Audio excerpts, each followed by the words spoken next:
trust I seek, and I'll find in you every day. Whoa.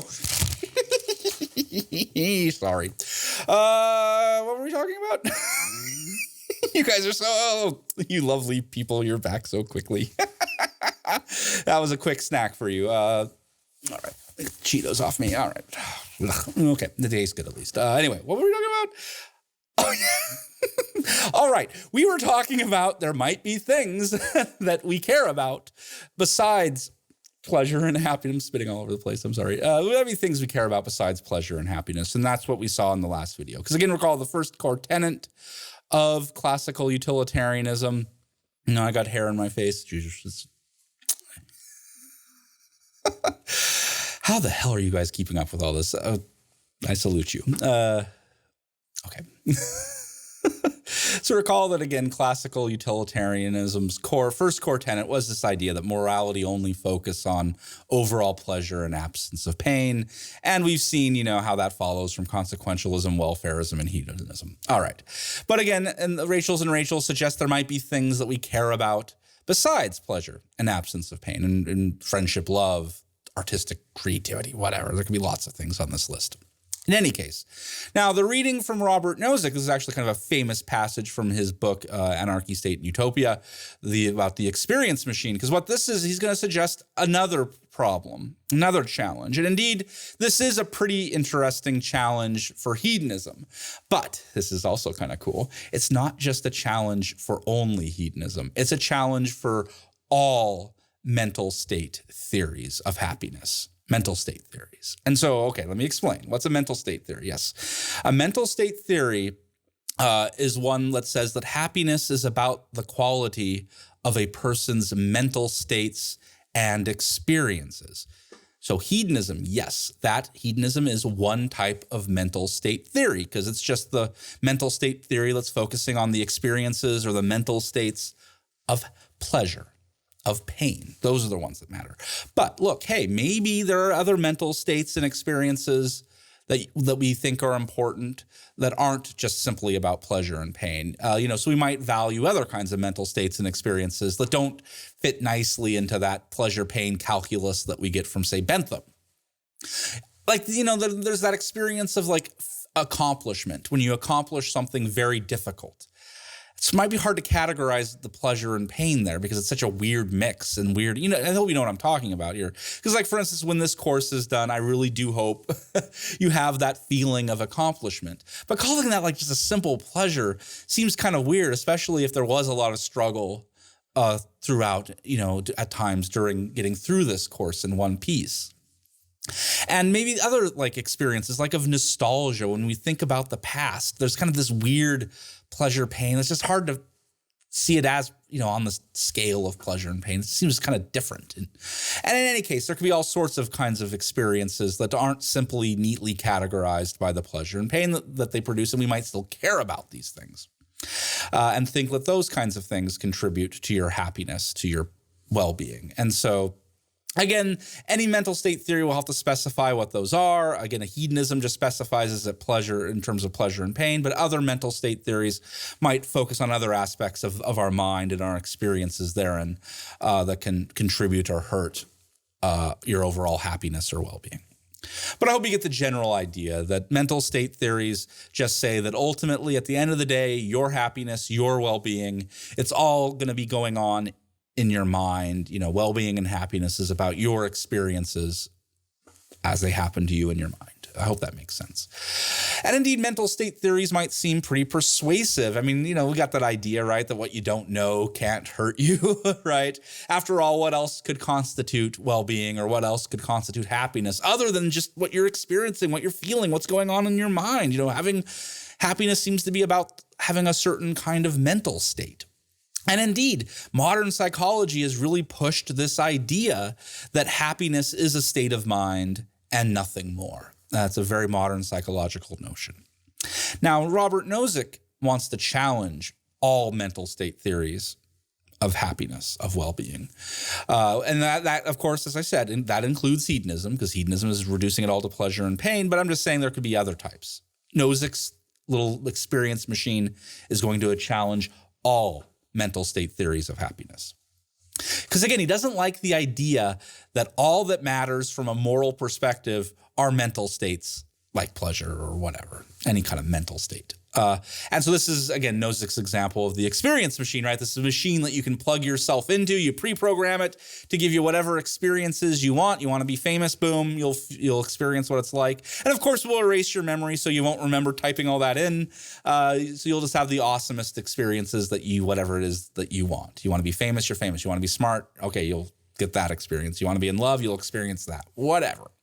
We'll program the machine, we'll plug you in, you got it, you won't remember it getting plugged in, so that won't stress you out. Of course, if you're a hedonist, you would plug into the machine right away, I guess, and then have all those pleasurable experiences, minimize the pain, maybe just enough pain so the pleasure is even better, whatever weird combination you need to maximize your pleasure. But of course, if you have any mental state view of happiness, you'll plug right into that machine, right? Because you'll just program it to give you whatever mental states you want, whatever experiences you want. Of course, Nozick wants to argue that no one would really, really want to plug into that machine, which might be surprising. And of course, look, this is basically, if you've ever seen the Matrix movies, this is basically the plot of the Matrix movies. Because right in those movies, humans have been plugged into an experience machine. The experience machine is called the Matrix. This false reality that's just made up, right? They just experience. And the goal for humans in the movies, of course, is to escape the Matrix, to escape the experience machine. And of course, it's only the bad guy. There is a bad guy in the films. And of course, he's the one who wants to get plugged back into that experience machine, into that Matrix. Do we have a deal, Mr. Reagan? You know, I know this steak doesn't exist. I know that when I put it in my mouth, the Matrix is telling my brain that it is juicy and delicious. After 9 years, you know what I realize?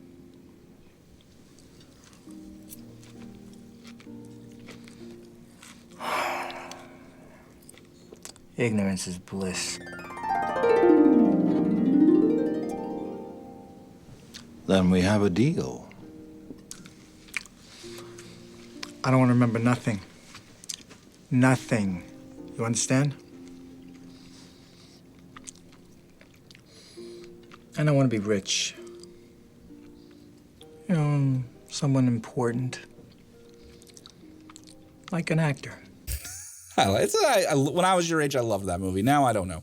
But yeah, so is ignorance bliss, as the character says, the bad guy says, is ignorance something we're okay with as long as we're experiencing, pleasure and other pleasant, nice mental states? Should we want to live in a false reality as long as, we didn't know the truth and it was, a fun false reality? And again, Nozick says no. He'd say, of course the bad guy wants, because the bad guy's bad. The good guys don't want to be in a false reality. They want to escape the machine and kill the bad guys that are forcing them to stay in that machine. Because, Nozick wants to say we value things other than pleasure. We value things other than just experiences going on up here. And he gives us kind of a three-step argument. The first two steps he thinks are kind of weak, and then he gives us the third good reason. Let's just walk through this. So the first reason he gives is that we actually want to do the things that we do. We want to actually do them. We don't just want to experience doing them. We want to really do them. So I really want, I'm always going back to my wife because I'm lonely. Yeah, here we are. I want my wife to actually love me. I don't want to just experience what it's like to have her love me. I want to actually do that, actually be in love with this person. And the same for her, to be in love with me. Nozick doesn't seem satisfied with this. We want to do rather than just experience, because he doesn't really say, he just says it, and then he immediately goes on to his second reason. And this is that we actually want to be a certain sort of person and not just experience what that's like. So the guy in the video, right, wants to be someone important. Like an actor. Well, the idea is you don't want just to be, you would want to be the actual actor, not just experience what it's like to be a famous actor. And for me, it's what I want, of course, is that I want to be the sort of person that my wife loves. I don't want to just experience what that's like, what it's like to be that person. I want to actually be that person that she loves. Again, Nozick doesn't seem to be satisfied with this because he immediately imagines a couple more machines, this transformation machine or this results machine. Because the transformation machine is basically you press a button and you become that person. So I could press the button, boom, and I'm now the person that my wife loves, hopefully it's still me. But maybe not. So again, if you want to be the movie star, you would just push the button and boom, you're now the movie star. You're in reality. I guess I don't know how that works. But that's not no longer just an experience. You are actually that person. And Nozick kind of says that feels like cheating, right? You push a button and boom, you're that successful person. Or that person that you want, the person, like say, I want to be the person my wife loves, so I push a button, boom. Isn't that kind of cheating? I didn't really earn it. And similarly, he presents the results machine, which in this case, you push the button and it brings about whatever result that I could feasibly have done on my own. It just skips me having to do it and just makes it happen. So if it's possible that you get an A in this class, you could just push the button and boom, you got the A. You didn't have to do any of the work to get it just because it was possible that you could have done all the work. And again, it seems like cheating, right? You push the button, you got an A, and it's like, well, wait, shouldn't you actually had to do that to earn that, as it were? The transformation machine, the results machines, they just give you what you want. But there's something false, something fake about it because you didn't earn it. You kind of cheated to make that happen. And so all these considerations we see, the idea is that we want to do it or that we want to be that person. And these other machines that try to cut corners, they all seem like cheating.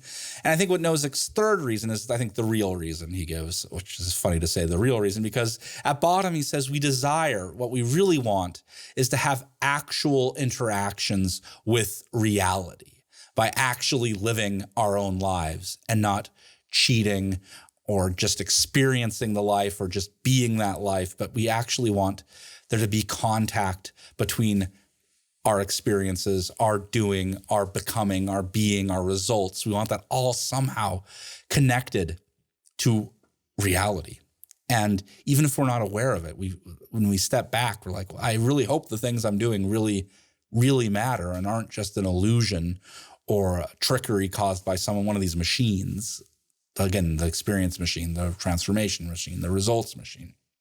Again, I want my wife to be a real person who loves me. I want that love to be really existing and not just an illusion created by a machine that I'll never know the truth of. But more than that, true love is something that's freely chosen by me, yes, but also by that other person. It's not real love. It's like mind control or something really creepy if I'm pushing a button and she loves me now. I think there's got to be movies about this, right? I'm sure it's mind control, creepy, love potions, things like that. That's creepy and wrong. Why is it creepy and wrong? Is because you're forcing someone to love you against their will. They didn't choose it. What makes true love is both people willingly chose it. And no one was coerced or, their free will wasn't violated by magic or whatever to make it happen. You have to earn that love. That's true love is earned because the other person has to give it away freely. And it's their choice. And that's what makes love both the most awesome thing on the world that we can have is if someone freely gives that to you. I hope you all get to experience it someday because maybe you have already. I know it took me a long time to find my true love, but it's like winning the lottery when it happens. I always say that. Meeting my wife was winning the lottery. It was true love. Oh man. Anyway, I'm really dorky right now. I'm sorry, but I miss her a lot. But anyway. My point is from these examples, we're saying that something matters to us besides what's going on up here. Something matters besides our mental state. Something matters besides the theater of the mind, if you will. So yeah, just something else matters. And again, these examples are supposed to show that happiness can depend on things other than experiences, other than mental states, other than pleasure and pain. And heck, this is where things might get even a little more interesting now, another spicy idea here. I love the spicy ideas. And I like the spicy Cheetos, of course, but spicy things are great. But maybe we can conclude that even happiness itself is not about my mental states alone. Maybe happiness, true happiness, isn't a state of mind. Maybe the psychologists have missed something by making happiness nearly a state of mind. Maybe there's some in these examples we're seeing the happiness of true love is something that goes beyond just a mere experience in the mind. Maybe there's a deeper notion of happiness, of true happiness, that connects to how things are actually going on in the real world. And I want to talk about that, but I think it's time for another. I just held those Cheetos and I got a whiff of that. I love this. They smell so good. It's like, What was I talking about? Quick break. Let's take a quick break. I'll eat some Cheetos. 2 snack breaks. Why not? We're adults. We can have cake for dinner or Cheetos for dinner. Let's take a, why not? Another snack break for us both. Yum. And then I'll come back and wrap up this module. I'll see you back here in a sec.